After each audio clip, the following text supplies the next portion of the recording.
Assalamualaikum warahmatullahi wabarakatuh. Perkenalkan, kami tim tugas akhir dengan judul Perencanaan Pengembangan Jaringan Distribusi Listrik berdasarkan perubahan beban pada kawasan Waduk Cengklik dan Bandara Adi Sumarmo, Surakarta. Perkenalkan, saya Rizky Apriansyah dengan NIM 2106 0120 140183 dengan subjudul Perancangan Rekonfigurasi Jaringan Distribusi Tegangan Menengah 20 kV pada kawasan wisata Waduk Cengklik dan Bandara Adi Sumarmo dengan pendekatan load flow analysis.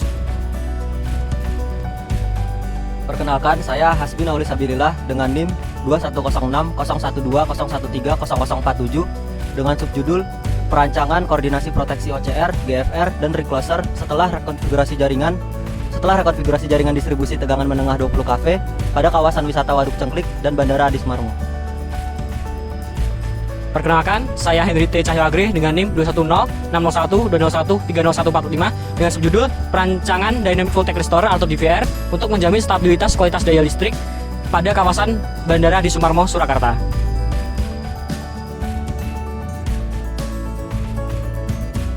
Berupa rekonfigurasi jaringan distribusi pada kawasan Waduk Cengklik dan Bandara Adi Sumarmo, kita akan merepresentasikan PDN 7 dan juga jajar 3 sebagai penyulang yang mensuplai kedua kawasan tersebut. Ini adalah penyulang PDN 7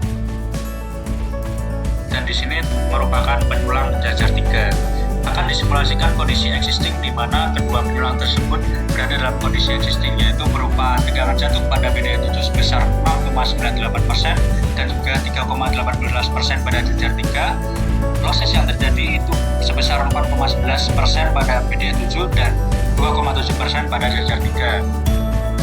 Rekonfigurasi yang dilakukan itu berupa penambahan feeder pada DI jajar, yaitu kita beri nama jajar 15, di mana di sini terdapat penurunan tegangan jatuh dan juga rugi-rugi daya yang diakibatkan karena rekonfigurasi jaringan. Untuk tegangan jatuh pada PDN 7 setelah rekonfigurasi yaitu 4,53%, jajar 3 sebesar 2,46% dan juga jajar 15 sebesar 3,62%. Kemudian untuk losses pada ketiga penyulang yaitu PDN 7 sebesar 2,76%, jajar 3 sebesar 1,88% dan jajar 15 sebesar 3,09%. Dapat dikatakan pada rekonfigurasi kali ini dapat berjalan dengan baik dan sesuai dengan standar yang berlaku, yaitu berupa SPLN 72 tahun 87 dan juga target kinerja UP3 Surakarta. Di sini saya akan mensimulasikan koordinasi proteksi pada penyulang BDN 7, jajar 3, dan jajar 15 setelah dilakukan rekonfigurasi jaringan. Pertama, kita akan mulai pada penyulang BDN 7.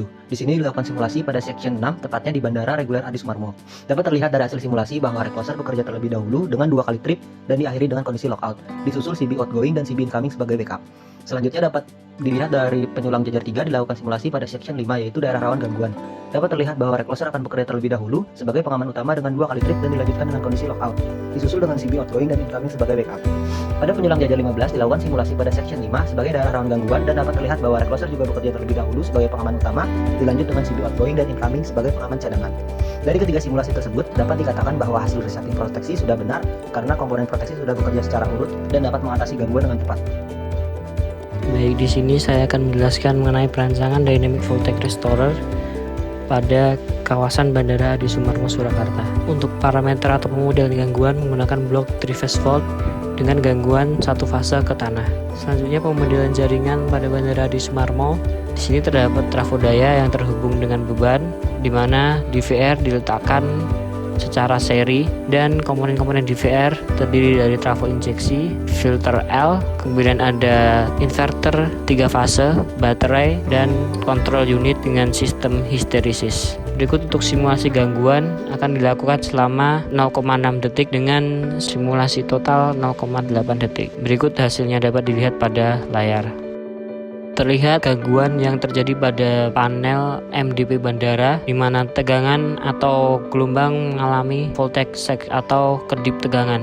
Kemudian pada gambar di bawahnya yaitu failed bandara, tidak terjadi penurunan tegangan dikarenakan adanya kompensasi dari DVR yang dapat dilihat pada gambar paling bawah.